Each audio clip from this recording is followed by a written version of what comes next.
हर हर महादेव। इस संसार में जैसे सभी प्राणी परमात्मा परमेश्वर की पूजा करते हैं, वैसे ही भगवान भी हर भक्त को समान मानते हैं। एक गांव में एक स्त्री रहती थी। वह छोटी जाति की थी। सूप बनाकर अपना जीवन यापन करती थी। उस गांव में शिव चर्चा बहुत ही धूमधाम से किया जाता था।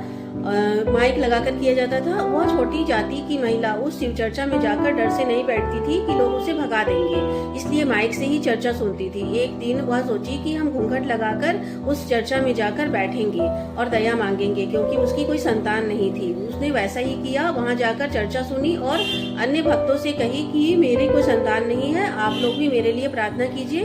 मेरी जब संतान होगी तो मैं भी शिव चर्चा कराऊंगी। तो सभी भक्त उसके लिए प्रार्थना करते हैं। 9वें महीने में उसको एक पुत्र की प्राप्ति होती है। तब वह दोबारा वहां जाकर कहती है कि मुझे पुत्र की प्राप्ति हुई है, आप लोग मेरे यहाँ आकर शिव चर्चा जरूर करा दें। तो वे लोग कहते हैं हाँ जरूर, लेकिन कहाँ आना है। तो जैसे ही वो अपना घूंघट हटाती है, लोग उसको देखकर दंग रह जाते हैं, कुछ नहीं कहते। दूसरे दिन वह इस छोटी जाति वाली स्त्री अपने घर को नींव कर अच्छे से पूजा की तैयारी करती है। दोपहर से बैठे बैठे शाम हो जाता है, लेकिन कोई नहीं आता है।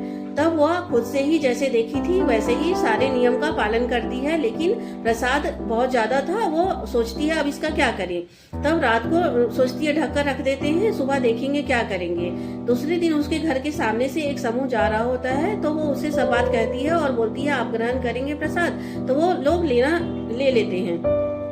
तब पता चलता है कि पूरे गांव में जो शिव चर्चा कराने वाला समूह था वह बीमार हो गया है और उनके शरीर से कुछ दुर्गंध आ रहा है। उसी दिन एक महात्मा उस गांव में आते हैं और वो कहते हैं ये जरूर किसी गलती का श्राप है।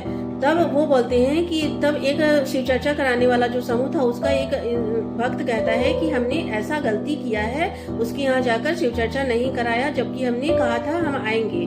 तब महात्मा कहते हैं कि तुम लोग जाकर वहाँ दोबारा से चर्चा कराओ तो तुम्हारे सारे पाप धुल जाएंगे। तो वो लोग वैसा ही करते हैं, जाते हैं वहाँ साफ सफाई करके फिर से शिव चर्चा कराते हैं, माफी मांगते हैं। तो इस तरीका से हमें पता चलता है कि हम भगवान का मान करते हैं, लेकिन अगर हम भक्त का अपमान करते हैं तो इसमें भगवान कोपित होते हैं। इसीलिए हमें भगवान के मान के साथ साथ भगवान के भक्त का भी मान करना चाहिए। हर हर महादेव।